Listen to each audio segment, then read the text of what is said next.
Guys, আজকে mustard অয়েলের সঙ্গে চা পাতা, মেথি আর কালিঞ্জি এই তিনটে ইনগ্রিডিয়েন্ট দিয়ে আমি কিন্তু গ্যাসটাকে একদম লো ফ্লেম করে তেলটাকে খুব ভালো করে আঁচ দিয়ে নিয়েছি।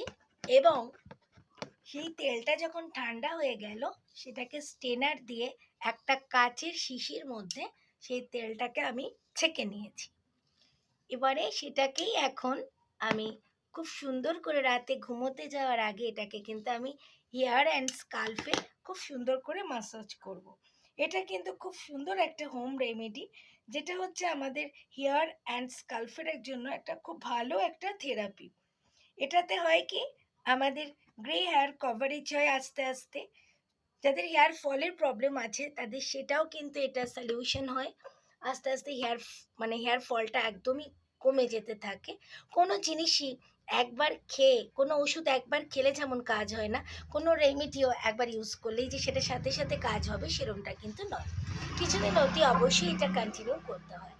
আর আমি মাথায় ওয়ার্ম কোকোনাট অয়েল তো দিই, এছাড়া আমি বেশিরভাগ এই তেলটাই ইউজ করি। এটা কিন্তু খুব ভালো হেয়ার অ্যান্ড স্কাল্প থেরাপি। তো যাই হোক, চুলটাকে খুব সুন্দর করে একদমই স্ক্ল্যাচার দিয়েই একদম ভালো করে এটাকে আমি করে নিলাম। তো আরেকটা হচ্ছে, যেটা হচ্ছে ক্লাস 4 থেকে আপ টু ক্লাস 8 পর্যন্ত আমার এত লিভার প্রবলেম যে কন্টিনিউ আমি লিভ 52 ট্যাবলেট খেয়েছি। আবার যখন বড় হলাম তখন হলো থাইরয়েড। থাইরক্সিন খাচ্ছি এবং যত দিন বাঁচবো তত দিন খেতে হবে। তো এই সমস্ত ক্ষেত্রে হয় কি, যাদের লিভার প্রবলেম বা এই মানে কন্টিনিউয়াসলি কোনো যারা অ্যাবনর্মাল হরমোনের জন্য কোনো যারা পিল খান, তো সেক্ষেত্রে কিন্তু আমাদের স্কিনের একটা এই পিগমেন্টেশনের একটা ভীষণ টেন্ডেন্সি থাকে। আমারও কপালে প্রচুর পরিমাণ হয়েছিল, সেটা একদমই মিলিয়ে গেছে।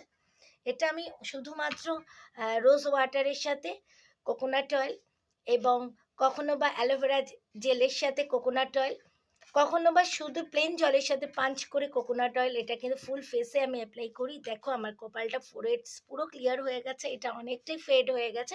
এটাকে কন্টিনিউ করতে হবে।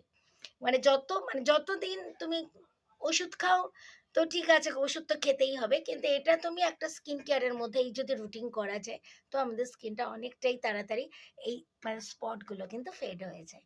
তো তোমরাও অ্যাপ্লাই করতে পারো। কে কোথা থেকে আমার ভিডিও দেখছো, তোমরা আমার থেকে কীরকম টাইপের ভিডিও একসেপ্ট করো আমাকে জানাবে। বহুদিন পর সোশ্যাল মিডিয়ায় আবার অ্যাক্টিভ হলাম।